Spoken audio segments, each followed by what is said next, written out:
Don't be an anonymous investor. Join the stock market social media platform public.com.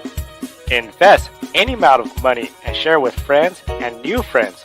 Discover new opportunities such as new companies and potential business partners and useful tools for beginners, and share your experience with friends on public.com. Link in the video description gets you $5 for being a Grid Network viewer. Use the referral code GRIDnet for your free $5 to invest. Start investing and networking on public.com.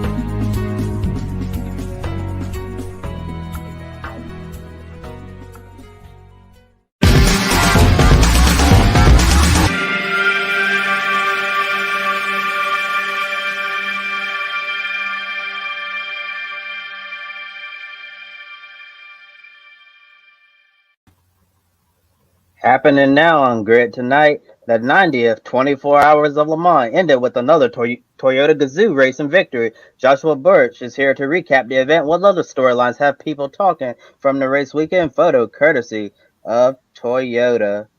A NASCAR Cup Series champion will be making a major decision soon. Could Martin Truex Jr. be on the verge of walking away from Joe Gibbs Racing and retiring?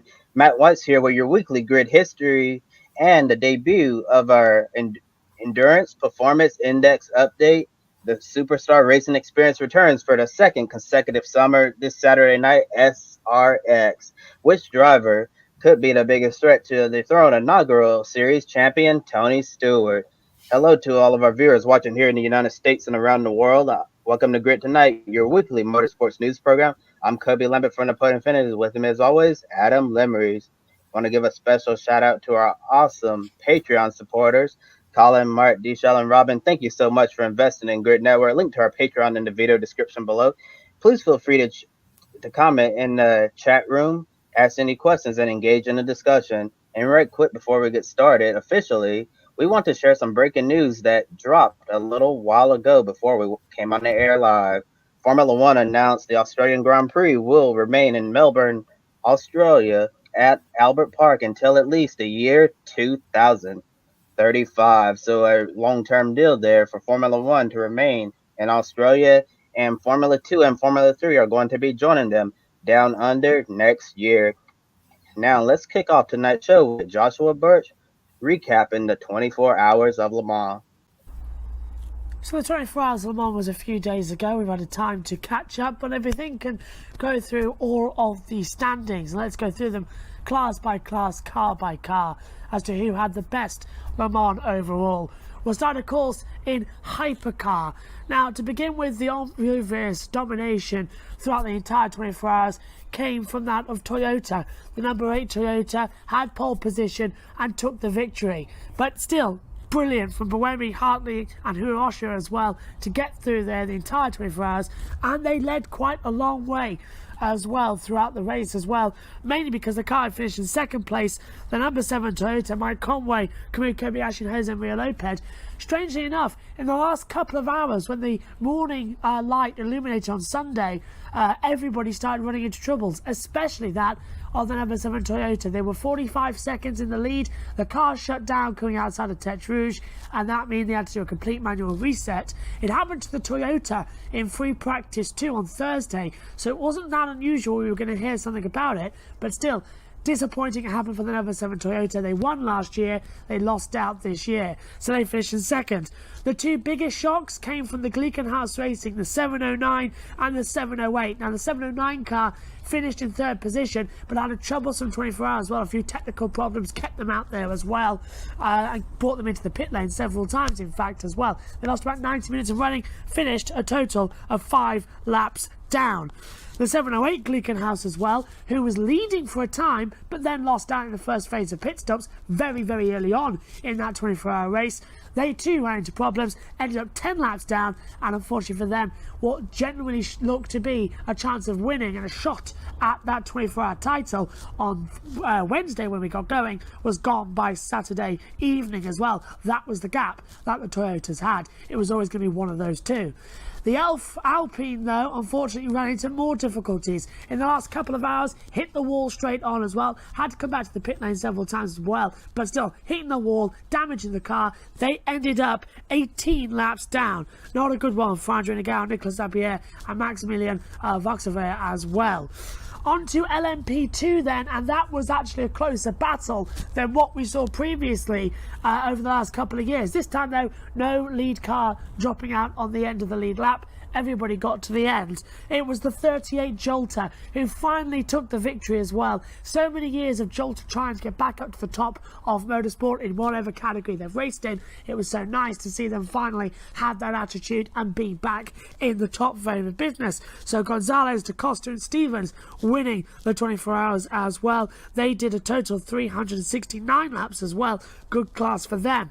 Prima as well, Kubica, Daltraz and Colombo as well. They were very strong. They led part of the race as well for many a time. They also had this unusual situation where they were battling up and down the field throughout the 24 hours. It was a very unusual time for them as well, but still, thumbs up, they had a good run at it.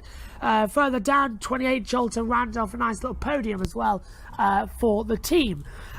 Fourth for the 13 TDS Racing as well. Nick De Vries only having 2 hours of running in that car as well. Very much a quick sub in, and he did amazingly well as well. He only had the last practice session and the warm-up, and then going into his first stint as well. He finished 19th with all the previous attempts he's done at Le Mans, especially in LMP2. To finish 4th in a car that should have retired was top-notch.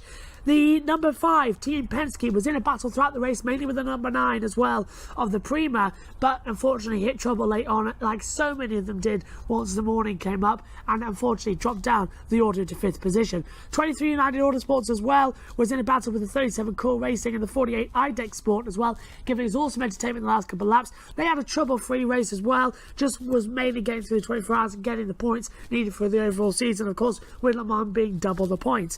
Further down as well, the Richard Mille Racing Team, number 1, had a black and white flag for unsportsmanlike behaviour midway through the race as well. Unfortunately, didn't have that ability to get up there as well. Several penalties in several positions, and too, you can hear the sirens out there in the background as well. Treat you to the outside garden for once, because it's very nice where we are right now.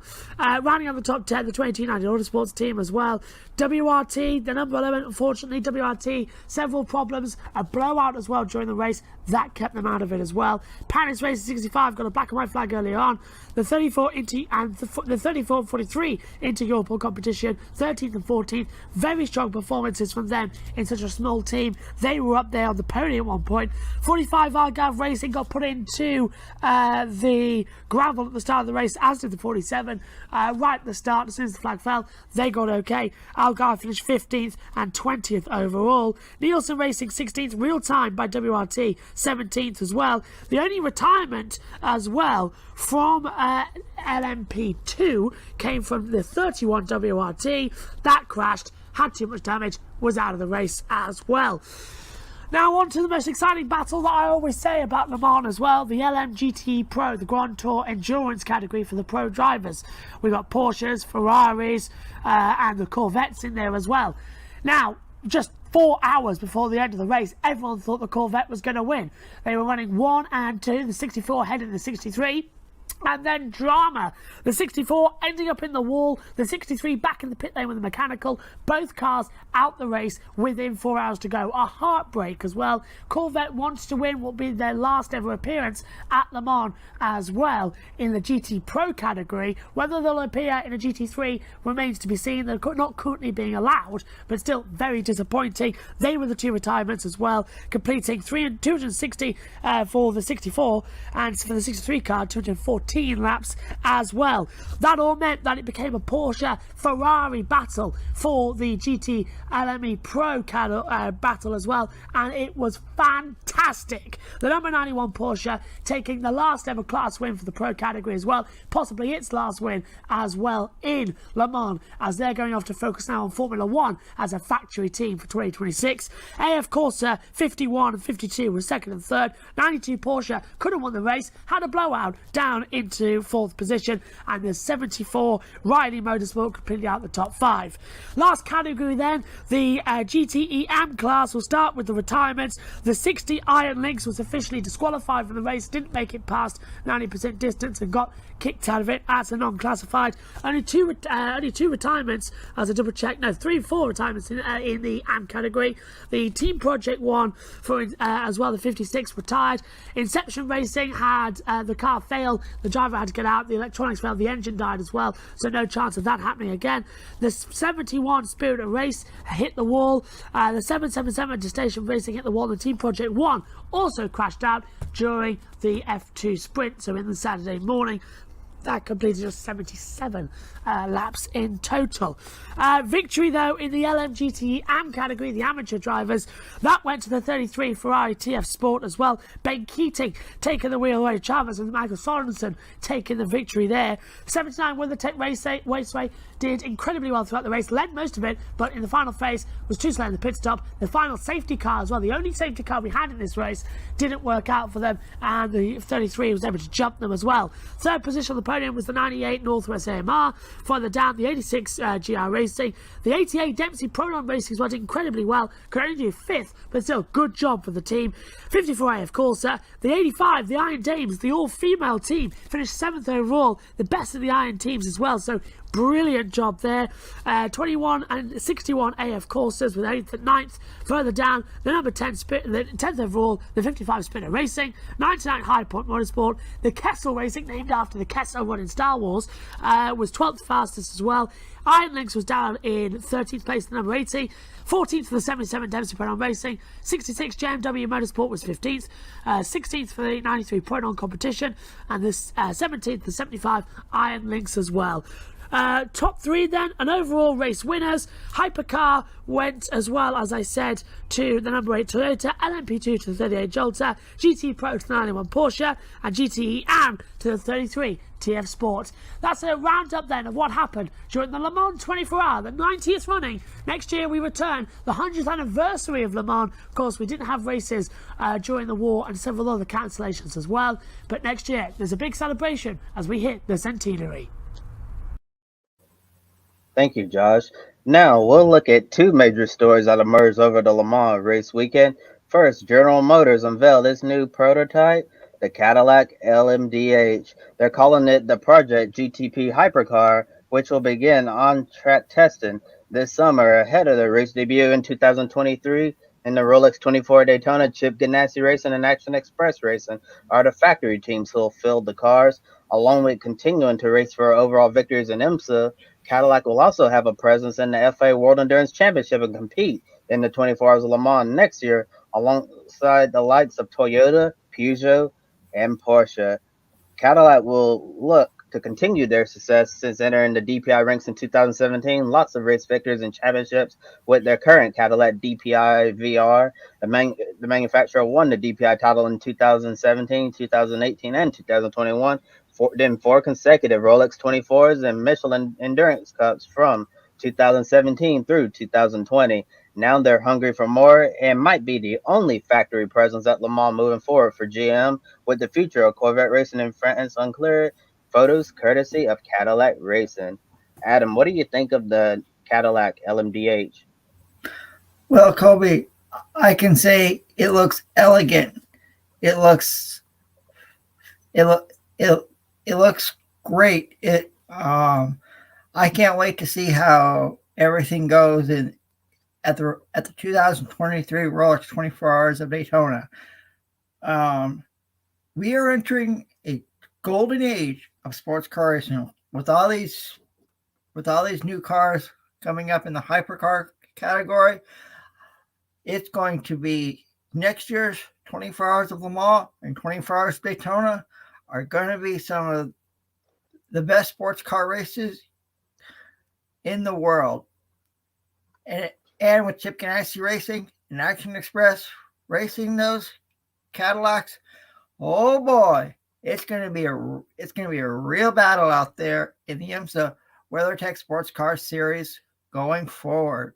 If you're not a fan of sports car racing right now, you should be, because it's going to be real interesting going forward, as like I just said, we are entering a golden age of sports car racing.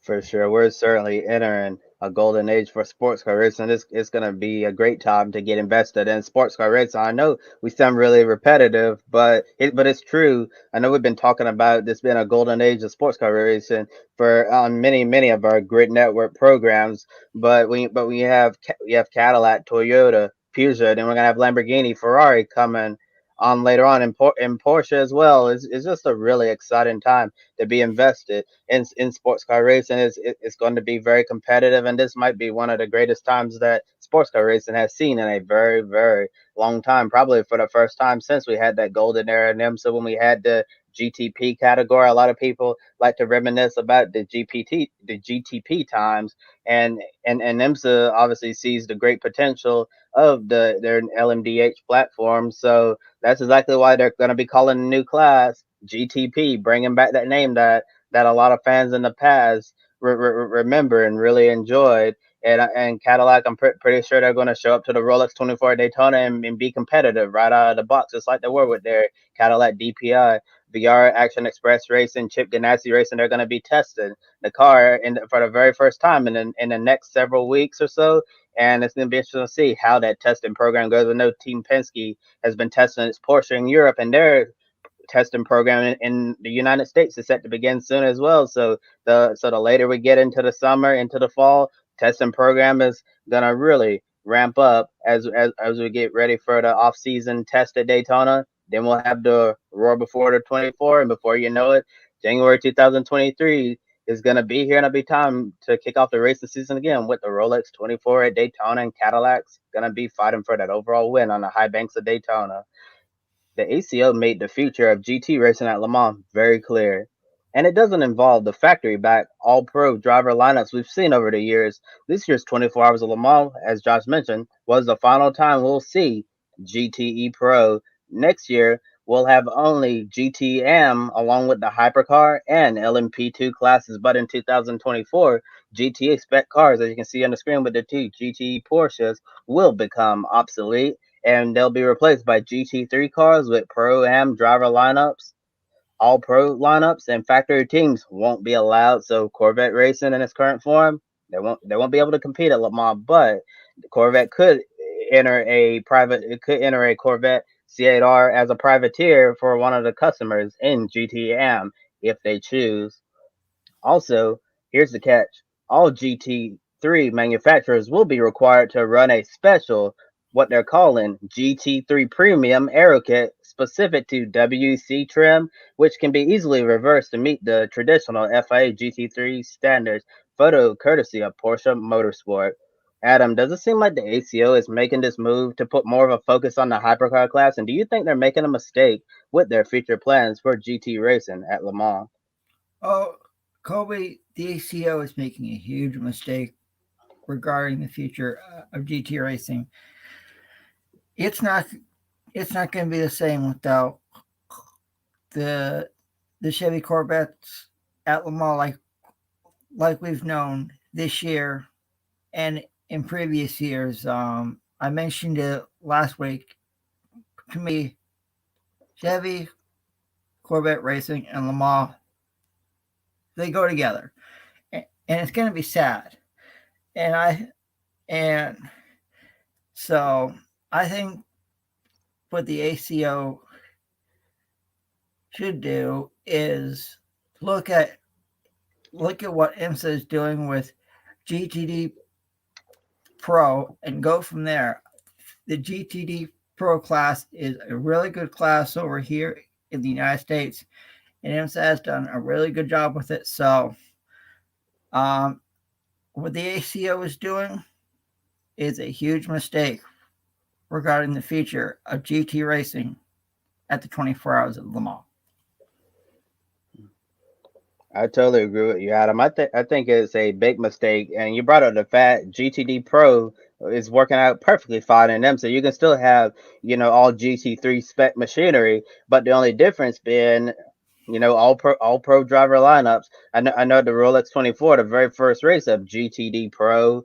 We saw some of the regular GTD Pro Am lineups were mixed in with the pro class, and people were wondering, they were thinking, wow, could potentially a GTD team finish ahead of the GTD Pro? But as time went on, the crop rose to the top, and we saw the all pro driver lineups go to the front of the GTD Pro field. So I really think if they were going in that direction, it would work out a lot better. And I do understand, that where, as we've been saying, hypercars and the GTPs from IMSA, that's going to really be a part of this golden age of sports car racing. And with those GTE Pro cars that we had this year, I believe it was seven of them competing in GT Pro in 2022's edition of the 24 hours of Le Mans. That would be potentially 7 entries been taken away from those factory hypercars. I'm sure the ACO wants to have those Le Mans hypercars and those LMDh prototypes on the grid, as many of them as they can. And I really see this move as being a way to put the forefront on the top category of motorsport, and rightfully so. I think the hypercar class certainly deserves to get a lot of significant attention, especially since they're going to be going for the overall win. A lot of people are really excited to see that Toyota's going to have some challenges in the next couple of years, instead of just basically running away with Le Mans, just figuring out which Toyota is going to win, the number 7 or the number 8. But also at the same time, it makes you wonder if GT racing is going to become less of a priority for the ACO. I feel like you can have a strong hypercar class at Le Mans with the LMH and the LMDH prototypes, and you can also have a strong GTD, well, not GTD, a strong GT category at Le Mans as well. And I'm not so sure if just basically having just pro-am driver lineups only in GT. I feel like there's still a place for factory all pro GT lineups in this world, and it's really unfortunate to see that are going down this path and focusing on GT3 Premium, this special aero kit. I'm wondering, why in the world do we need a special aero kit at the 24 hours of Le Mans? Even the motorsport boss of Porsche Motorsport is asking the same thing. He's asking, do we really need this? Yeah, see, even when a high profile executive in motorsports is asking the same question we are, like, what's the purpose? Why do we need it? There's something out of place here. And honestly, with another great thing about IMSA's GTD Pro and GTD categories, a lot of the specifications from FA GT3 standards and what we see in the IMSA GT classes, it's very minor adjustments. So you make minor adjustment on the IMSA car, and you could theoretically go run the Bathurst 12 hour as well, in that same car, just minor adjustments. But to buy an entirely different aero kit that's specific to the World Endurance Championship races, especially since it's going to cost quite a bit of money, it just really doesn't make much sense to me. But what do I know? I'm just a motorsports journalist here, just giving my 2 cents. And let us know in the comment section if the ACO is making a huge mistake regarding the future of GT racing at Le Mans. And now switching news to some from down under New Zealand. After dipping his toe in the rally waters, 2-time Repco Supercars champion and current grid ranking leader Shane Van Gisbergen is going to make his World Rally Championship debut. SVG will compete in the Repco Rally New Zealand from September 29th through October 2nd.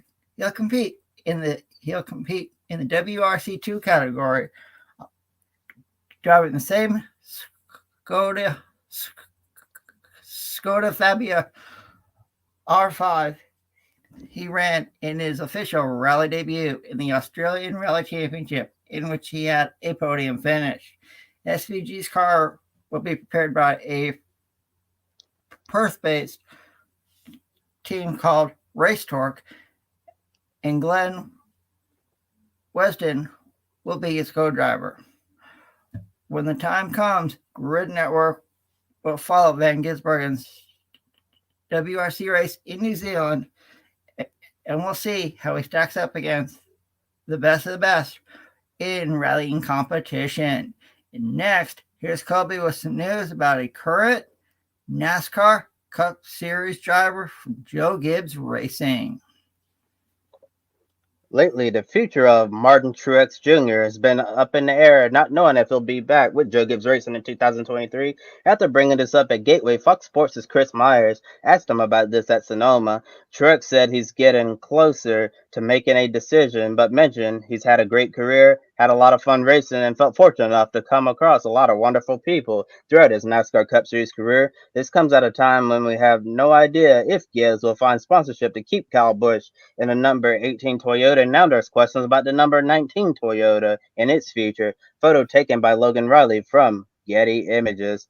When Truex reflected on his career, did he sound like a driver who's ready to walk away from NASCAR? And could we see a changing of the guard soon at Joe Gibbs Racing? I think Martin Truex Jr.'s time in the NASCAR Cup Series is winding down. He's had a really great career. He has won a NASCAR Cup Series championship, and he has done so much overall in NASCAR. To me, he is up there as he's a great NASCAR driver. Has had so much success, and to let our viewers know, he's not the only one that he's not the only one that had that last name compete in NASCAR. You see, Martin Truex Jr.'s father, Martin Truex Sr., used to compete in the old NASCAR Busch Grid National North Series, and his only win came at the New Hampshire Motor Speedway, back then called the New Hampshire International Speedway. So his family has had success in NASCAR outside of the NASCAR Cup Series. But Kobe, I think Martin Truex Jr.'s time is winding down in NASCAR. He's had a really great career, and he wants to spend a lot of time with his family, especially with his wife Sherry, who has been through so much in her career, and he's getting up there in age. So, to me, I think Martin Truex Jr. will retire in the near distant future. And remember, Adam, Sherry Pollux is Martin Truex Jr.'s longtime girlfriend, not his wife. They're not married, but it's fine. But getting back to the question itself, he really did sound like a driver who's ready to walk away, hang up the helmet after a long NASCAR career. And Martin Truex Jr. reflecting on his career, he's one of those drivers who it took a while for him to really reach his full potential in a NASCAR Cup Series. For the first half of his NASCAR Cup Series career, it seemed like he was really just an average driver, maybe 15th, 20th place type of driver. And then once he got the furniture road racing, he really took off. I mean, well, actually, he started to really show potential when he was driving that number 56 Napa Toyota at Michael Walter Racing, and then he really got to a new level when he got the furniture road, was able to bring Barney Visser a championship. But before that team ended up shutting down, that was a real feel good story at the time. And then he went on to Joe Gibbs Racing, was still able to perform well, win races for Coach Gibbs. And Martin Truex Jr. at the end of the day, he's a NASCAR Cup Series champion. As you mentioned, he's made a lot of friends, relationships that will last for forever. Probably accomplished more than he ever expected in his racing career. And at the end of the day, MTJ doesn't have anything to be ashamed of at all. And if he decides to walk away at the end of the 2022 season or next year or whenever he decides to hang it up, a lot of people are going to understand that that he may want to focus on other things that are more important than racing. But based on his comments we saw recently in the last several days, I do think that Martin Truex Jr. may be considering retirement, and he did say that he's going to have a decision soon. So as soon as Martin Truex Jr. makes his decision, we'll report on it here at GRIDnet and discuss it on Grid Tonight. And now, moving on to some more sports car racing news, the number 62 Risi Competizione Ferrari will return to IMSA competition at the Salem 6 Hours of the Glen coming up with drivers Davide Rigon and Daniel Serra. Risi enters the third round of the Michelin Endurance Cup after running in GTD Pro at Daytona and Sebring. Rigon and Serra got a podium in the Rolex 24 with teammates James Calato and Alessandro Perguidi. Serra took the prancing horse to 12-hour race with Sebring, but a mechanical issue took him, Serra, and teammate Eddie Cheever III out of contention. Now Rigon and Serra come to Watkins Glen after finishing on the podium with AF Corsa in the 24 Hours of Le Mans in GTE Pro. Photo you see on the screen, courtesy of Reese Competizione. Next, here's Matt White with the grid history update. Matt White here. It's that time of the week again where we take a whiz around the motorsport world to bring you up to date with some results that you may have missed on what was a tremendously busy weekend of racing. We'll start in Baku, where Max Verstappen, of course, won the Azerbaijan Grand Prix on a Sunday afternoon for Red Bull. In Formula 2, which was the support act, Frederick Vesti and Dennis Hauger getting a win apiece. The World Touring Cars were back in action for their second round of the championship. They were in Hungary at Budapest. Mikel Ascona and Santi Urrutia getting a win apiece there. More touring car action here in the UK at the weekend at Alton Park. 2 wins for Tom Ingram in the Hyundai and 1 for Stephen Jelley in the BMW. There was bike action. 2 wheels were rolling at Misano for World Superbike at the weekend. Alvaro Bautista winning the 2 full-length races, and the current champion, Toprak Razgatlioglu, finally getting his first win of the season in the Superpole race on Sunday morning. In the States at Sonoma, Daniel Suarez got the first Cup win for him and the third for Trackhouse for the year on Sunday. Kyle Busch getting the win on Saturday in the truck race. And at Road America, Joseph Newgarden got his third win of the season in the IndyCar Championship, and Christian Rasmussen got his first Indy Lights win of the season and of his career. There was a big race in France. We'll tell you about that later on in the show when we get to our special announcement. But don't forget to check out grid_history on Twitter. Every day we post a motorsport memory from on this day in motorsport history. And today we've gone back to 2008, where Dale Jr. was a winner in the Cup Series at Michigan in the LifeLock 400. That special announcement coming up shortly, and we'll bring you all of next weekend's results on next week's Grid Tonight. Thank you, Matt. And with that said, it's that time of the year again. For the next 6 Saturday nights in a row, we'll get the Camping World SRX Series back for another year of fun in prime time on CBS Sports. The Superstar Racing Experience, the 2 tracks back from last year and 4 new destinations, but SRX kicks off their 2022 season at a new track on the schedule, Five Flags Speedway in Pensacola, Florida. We'll have a total of 8 drivers going for the championship running full-time. The first one is Tony Stewart, the defending SRX champion and series founder, alongside Ray Evernham, and also as CEO this year. They got longtime SMI employee Donald Hawk joining them. Donald Hawk worked very closely with Marcus Smith at SMI, so if you're going to bring somebody in to take your business to the next level, Donald Hawk is the right man for the job. And we also have Paul Tracy, who ruffled a lot of feathers last year. Everyone remembers the confrontation he had with Haley Deegan. Both of those drivers not happy with each other at all. And if we're going to be talking about drama in SRX this summer, don't be surprised if Paul Tracy is involved. We also got Michael Walter, Bobby Labonte's returning as well. Greg Biffle is going to be stepping up into a full-time role after running select races last summer. And also we got Marco Andretti, too, who won at Slinger Speedway, the first win for Marco Andretti in a long time. And now other drivers who are going to be running full-time with something to prove. He goes by the nickname Rocket Man, and he's known as the most difficult driver to pass in NASCAR. Ryan Newman's racing in SRX this year.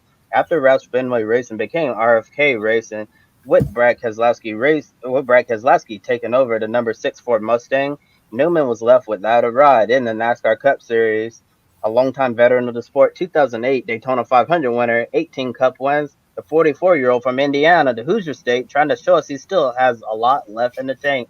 The next driver lost his ride after 12 years with one of the premier teams in open wheel racing, the 2012 NTT IndyCar Series champion and the 2014 Indianapolis 500 champion. They like to call him Captain America, RHR. Ryan Hunter-Reay is going to be going for an SRX title.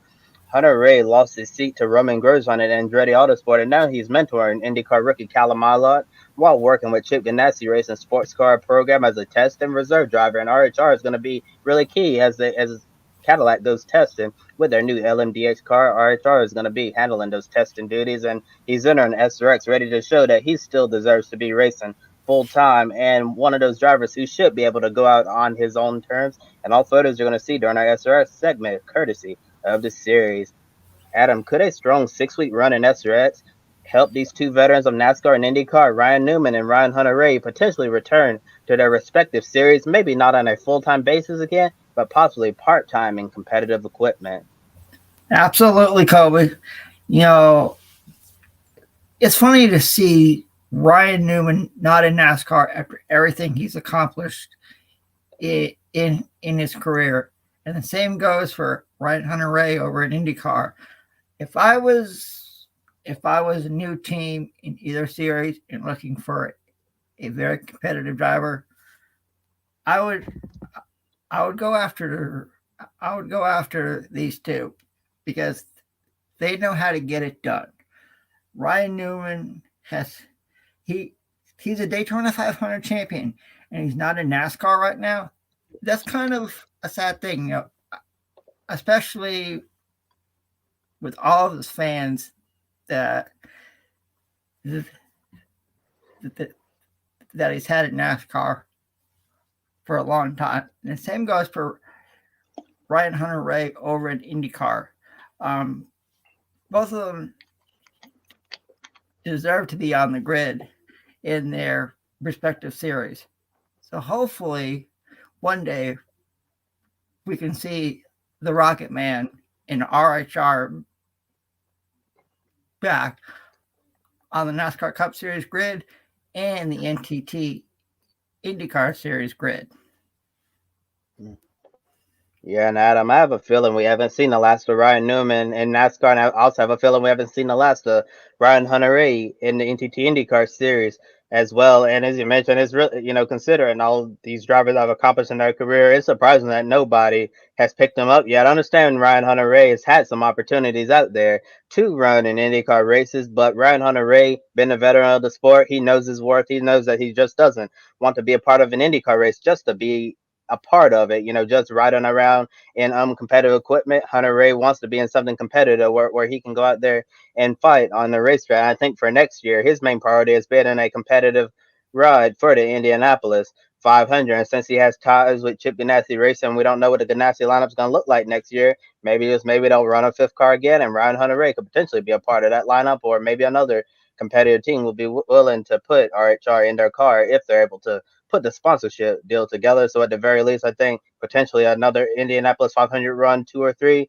is still in the books for Ryan Hunter-Reay. As for Ryan Newman, I think he would be the perfect driver to come in to evaluate a program. So basically, if Ryan Newman can't run full time in NASCAR again, I think he would do good in the quote unquote Matt Kenseth role, which we saw at the end of Matt Kenseth's racing career when Trevor Bayne was struggling in the number 6 car at Roush Fenway Racing. They allowed Bayne for the rest of the year to split the car with Kenseth because they wanted to see if it was the driver or the car. And Matt Kenseth came in, evaluated Roush's equipment, and he was able to give them a lot of feedback on all the areas that were wrong. And I think Ryan Newman, as smart as he is, has an engineering degree from Purdue University. So Ryan Newman is a really smart guy when it comes to everything mechanical and engineering. So I think Newman could be extremely helpful for several teams who really want to evaluate their equipment and running SRX this summer. Both Newman and Hunter-Reay think it's going to be a lot of fun for them to get back in the driver's seat and to show everybody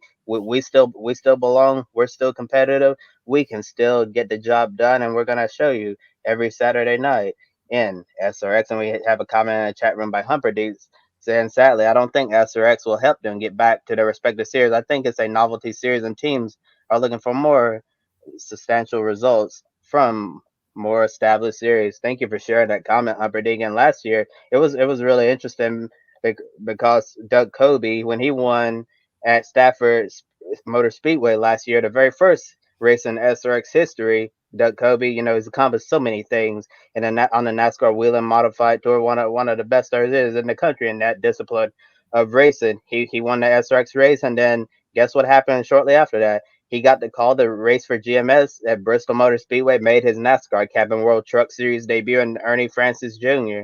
He really turned a lot of heads in the SRX Series last year, and due to his performances, it caught the eye of Roger Penske, and Roger Penske has him racing in Indy Lights competitions. So in those regards, I think that's where SRX really helped out a lot of drivers. But I totally get what you're saying. Ernie Francis Jr. was a young driver looking for an opportunity, and his performance really stood out. And then and then he was able to make new connections, which really helped him reach the new opportunities to race this year in Indy Lights. And it'll be interesting to see if Newman and Hunter Ray are able to find a ride in NASCAR and IndyCar moving forward. Maybe not full time, as I've been said. Along with those 8 drivers going for the SRX Championship, we'll see some drivers run select SRX races this weekend at Five Flags Speedway. We'll get Ernie Francis Jr. just talked about him back running full time in Indy Lights. Tony Kanaan has a lot of momentum from that Indianapolis 500 finish, really strong there at the end. Bill Elliott is going to be back at Five Flags. And we all remember at the Nashville Fairgrounds last year, we was a part of the epic father and son battle between him and Chase Elliott. And the final driver on the grid this week is a true superstar on short tracks all over the country. This man doesn't need any introduction whatsoever. He's known as one of the best super late model racers in America. He's no stranger to this racetrack, home of the prestigious Snowball Derby. And for the very first time, Bubba Pollard will race on national television and try to do what Doug Kobe did last year when the track star took the season opener. Pollard's a household name in short track racing, and many are excited to see him get this big opportunity to race on a bigger stage. Adam, is Bubba Pollard the early favorite to win? Well, I'll just say that someone's picking him to win Saturday night down in Pensacola, Florida. Stay tuned to find out who that is. But this is a really cool opportunity for Bubba Pollard. He gets to show the whole country that he can go up against some of the best in the world of motorsports. To me, I hope he does really good down there. And if he were to win, who knows? We could see what happened to Doug Kobe, like you mentioned, when he won the opener at Stafford Motor Speedway in Connecticut last year. If Bubba Pollard were to win Saturday night, you're going to have a lot of eyes watching. So could someone in NASCAR say, hey, this driver's pretty good. Maybe I ought to throw him in the Camping World Truck Series race at a short track. Maybe Bristol Motor Speedway to see how he would do. So to me, Bubba Pollard is a driver that is an early favorite to win against some of the best in the world Saturday night at his home track at Five Flags Speedway in Pensacola, Florida. And whenever you're looking at the entry list for a race at Five Flags Speedway, you see Bubba Pollard's name on the list, you automatically know he's a contender to get the win. And I agree with you. I think Bubba Pollard is certainly one of the early favorites to win. And Pollard is considered one of the best racers in the country not to make it to NASCAR because of everything he's accomplished on the short tracks and considering everything he's done throughout his long racing career. I think it would be a sweet gift for him. He goes out there, wins the SRX race at Five Flags Speedway, just like Doug Kobe last year. Maybe it'll lead to an opportunity where he's able to finally make his NASCAR National Series debut, whether it's Trucks, Xfinity, or Cup, get an opportunity to show what he can do on the bigger stage before the end of his racing career. I think that would be a really incredible thing for Bubba Pollard. And one thing that really comes to my mind is the Project 91 thing they have going at Trackhouse Racing. And we know later this year at Watkins Glen International, we're going to see the Formula One world champion Kimi Räikkönen race alongside Daniel Suarez and Ross Chastain at Trackhouse Racing in the two road courses we've seen this year. Ross Chastain won COTA and Daniel Suarez got his long-awaited NASCAR Cup Series win at Sonoma Raceway. And seeing how those Trackhouse cars are run on the road course, lots of excitement on what Kimi Räikkönen can potentially do with those cars. And NASCAR made a rules change with testing that was actually announced earlier today. In special situations like Kimi Räikkönen coming in, they're going to allow Kimi to get some testing time behind Trackhouse's number 91 next-gen car, so Kimi can get used to the car rather than just coming in blind and having to learn on the fly with limited practice time. Then you have qualifying, and then you have the race, and then by the time the race is over, that's when the driver who's never sat on a car like this has finally started to learn something. So it'll give Kimmy some time to get used to the NASCAR Cup car, so he can try to be as competitive as he can be. And I know that Project 91 is designed for drivers of other disciplines, from let's say IndyCar, sports car, Formula One. They even mentioned MotoGP in there as well. But I'm wondering if you could put short track racing in that as well. So let's say hypothetically, if Bubba Pollard wins SRX, I think Project 91, maybe not this year since they're only planning to run Watkins Glen, but how about next year? Bubba Pollard does well, and Justin Marks, Pitbull, they put him in that number 91 car at the Martinsville night race or the Bristol night race to see what he can do in competitive NASCAR Cup Series equipment on one of the short tracks. And I think that would be a real special thing for Bubba Pollard. And as I said, a lot of people think that Pollard is one of the best short track racers in the country, not to make it in NASCAR. And a quick follow up preseason SRX prediction: out of the 8 drivers going for the championship, will Tony Stewart become a 2-time SRX champion? Who could be his biggest threat? Well, Kobe, who could be Tony Stewart's biggest threat? I'm gonna say it's somebody from NASCAR, and we just talked about him, Ryan Newman. I know it's his rookie year competing in SRX, but he's raced against Tony Stewart in NASCAR before, so he knows how Tony will race. I think Ryan Newman is a threat to Tony Stewart, and I do not see Tony Stewart becoming a 2-time SRX champion. I think it's going to be a very competitive season. So one driver I think you got to look out for is the Rocket Man from Indiana, Ryan Newman. Yeah, I think Ryan Newman could certainly be a contender for the SRX title this year. And thinking back in time, without Ryan Newman, I'm not sure if Stewart Haas Racing would be as successful as we see it today. Because when Tony Stewart started up Stewart Haas Racing, formed that team with Gene Haas, who was his teammate when they had that 2-car team, Ryan Newman. Ryan Newman found a lot of success with Tony Stewart there. And I believe Ryan Newman also got a Brickyard 400 victory for Stewart Haas Racing as well during his infancy stages. So Ryan Newman, Tony Stewart, they've known each other for a long time, and I think that Newman, as I mentioned, has a lot to prove, and I believe he'll be very competitive. Might even win a few races. I don't think it's going to be as easy last year as it was for Tony Stewart. I think this year's SRS grid is going to be a lot stronger, and he's really going to have to try to work for it in order to become a 2-time SRX Series champion. But I think another driver could potentially dethrone Tony Stewart. This might surprise a lot of people, but Bobby Labonte. Bobby Labonte towards the end of last season ran extremely well. I know at IRP finished second, then at Slinger got 5th and 4th. Yeah, very, very consistent there in the last half of the season. Ended up finishing 3rd in the points. And I feel like if he starts a lot stronger than he did last season, it seemed like Bobby was really coming to his own during the last half of the SRX season.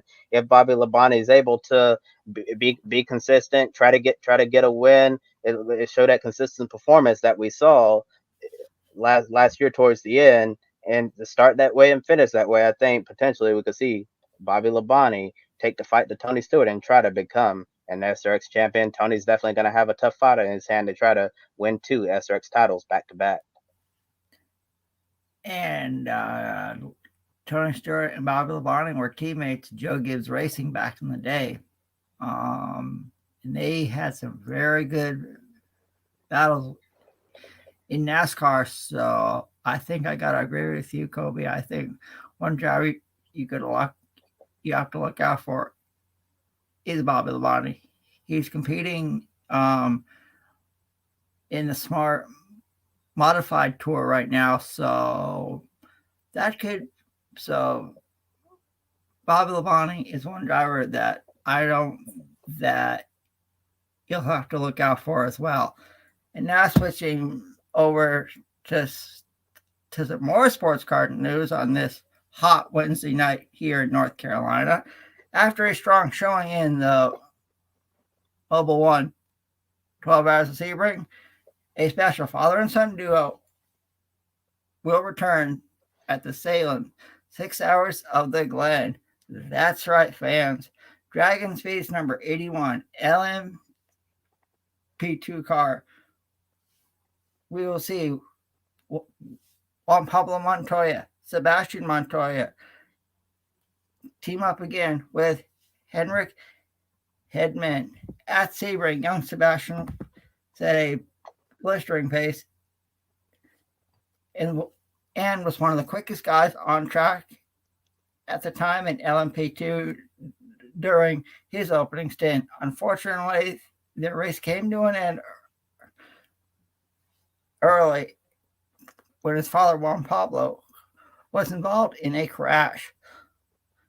Now they'll get the shot at redemption and go after a win at Watkins Glen in the 6-hour endurance race. Last time out, JPM and Hedman got the LMP2 plus victory at Mid-Ohio. The race at Watkins Glen happens to be an off weekend for Sebastian, as he is racing full-time in the Formula Regional European Championships for Prima. This weekend, he'll be competing at the legendary Zandvoort circuit in the Netherlands. Then the following weekend is Watkins Glen, so no scheduling conflicts to worry about. Sebastian is currently 10th in the Formula Regional European Championship driver standing, and the photo you see on the screen, courtesy of Sebastian Montoya. And before we move on to pick a winner, Matt White returns for the first official Endurance Performance Index update. Bring you our Grid Network special announcement. We've been teasing this for the last couple of weeks, and it's time to bring you up to speed with what it is. And it's called the Endurance Performance Index. Now, we don't include any endurance or sports car racing in the grid ranking that we see updated and released every Sunday on the post-race show. So we thought we'd bring you something different, and we'll give you updates on it on Wednesdays in my normal slot when we do the results roundup. The Endurance Performance Index covers all of the major sports car championships from around the world. And coming off the back of Le Mans last weekend, it's no better time, we thought, to announce it. The World Endurance Championship is included in our scoring. IMSA, the European Le Mans Series, the Asian Le Mans Series, was that championship's already concluded itself for the year. All of the GT World Challenge championships around the world, that's Europe, America, Asia and Australia. Super GT from Japan, the DTM, the ADAC GT Masters, both from Germany of course, Super GT, the Intercontinental GT Challenge, which was Bathurst 12 hour, Spa 24 and Kyalami 9 hours included in that championship throughout the year. The 24H Series as well, and a couple of one-off races like the Dubai 24 hours and the Gulf 12 hours. All of those results put into the spreadsheet to give us our score. Here's the current top 10 as it stands coming out of Le Mans. Raffaele Marciello is top of the tree. He's on 226.9 points ahead of Jules Gounon on 194.6. Philippe Albuquerque there in fourth position was the highest Le Mans runner over the weekend, but did not score any points for, I think he got 10th, so he'll score very minimal points from the LMP2 race at Le Mans at the weekend. Ben Barnicoat, Oliver Jarvis, Ricky Taylor, Earl Bamber, Mara Engel and Patrick Niederhauser complete the top 10. None of the big Le Mans names from the results over the weekend feature there. The World Endurance Championships only had 3 races, but these guys have all competed across multiple races in multiple championships, and all of them pretty successfully. The top 8 have all won races so far in 2022. Mara Engel and Patrick Niederhauser both coming very close in their respective championships that they run. This weekend coming up, we've got DTM, we've got at Imola, we've got the ADAC GT Masters back in action, and the GT World Challenge Europe are at Zandvoort. So that's the top 3 in this point scoring, all in action at Zandvoort in those races at the weekend. Mara Engel will be in the DTM race. Niederhauser in 10th is at Zandvoort as well. So we've got plenty of stuff coming up this weekend that will freshen up the scoring. All categories are covered. So from hypercar in WEC all the way down to LMP3 cars in IMSA and in the European Le Mans Series, they've all scored differently compared to the categories that they're in. So top categories in races will obviously score more points to the slightly weaker categories in terms of their ranking. So that's how the ranking works to some degree. That's a brief overview. We'll keep you posted on how it is going on throughout the season. And every Wednesday when I pop up to do our results roundup, we'll bring you the sports car racing portion as brought to us by the Grid EPI, the Endurance Performance Index. Updates on it every Wednesday throughout the season, and it'll run all the way through to December when the Golf 12 Hours concludes our year. I think it's the second weekend of December at Abu Dhabi. Thank you, Matt. And now it's time for everybody's favorite game here at Grid Network, Pick a Winner. And we take a look at our leaderboard. You see to the left of me, Kobe's on top with 24. Alex Fleener from Twitter is second.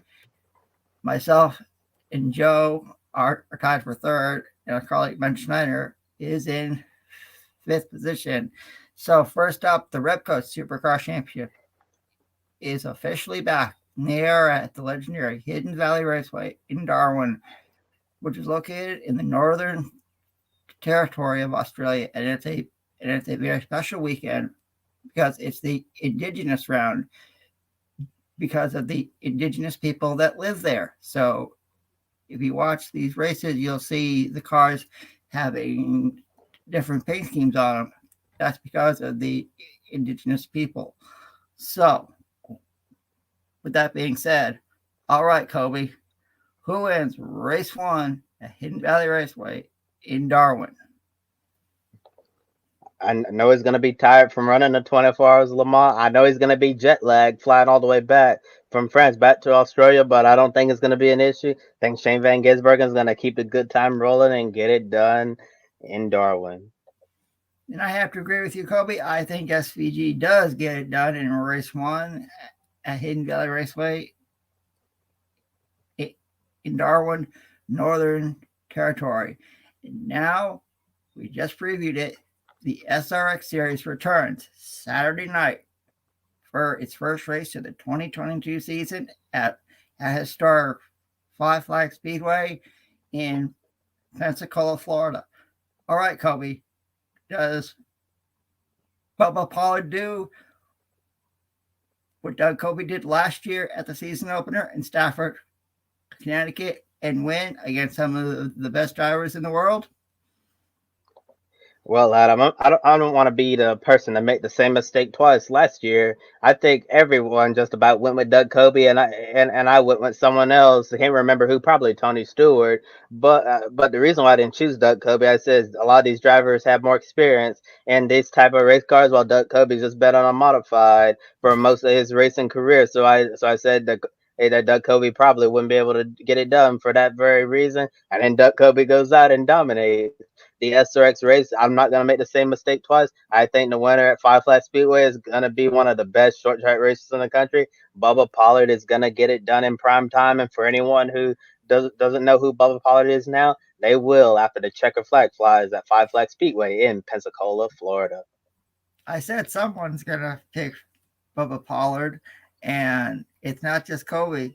It's also me, because I have to agree with you, Kobe, even though I'm trying to get you, but I do think Bubba Pollard goes out and does a Doug Kobe from last year and gets the win against some of the best drivers in motorsports. And Humperdinck agrees with us, so he says Pollard will win for sure. Thanks, Humperdinck. We appreciate your comments as always here at Grid Network.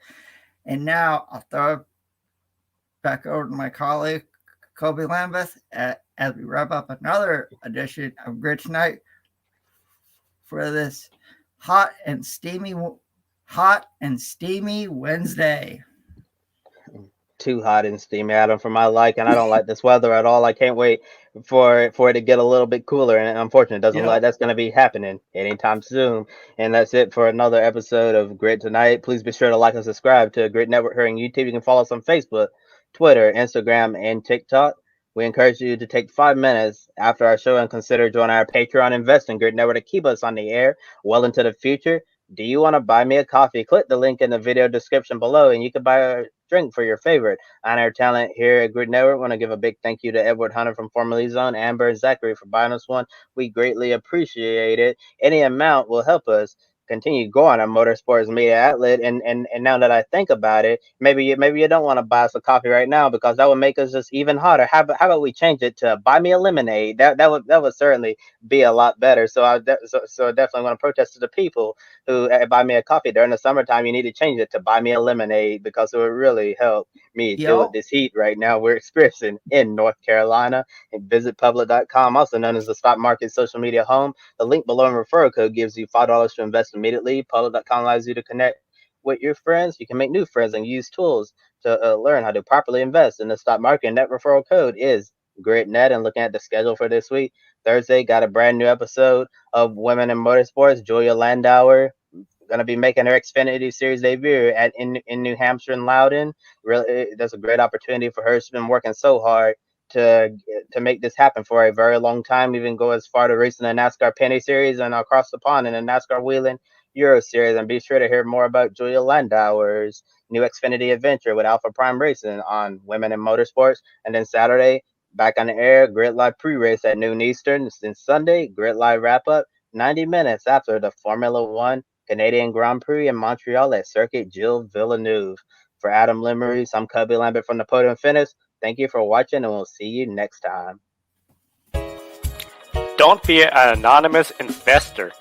Join the stock market social media platform, public.com. Invest any amount of money and share with friends and new friends. Discover new opportunities, such as new companies and potential business partners, and useful tools for beginners, and share your experience with friends on public.com. Link in the video description gets you $5 for being a Grid Network viewer. Use the referral code GRIDnet for your free $5 to invest and start investing and networking on public.com.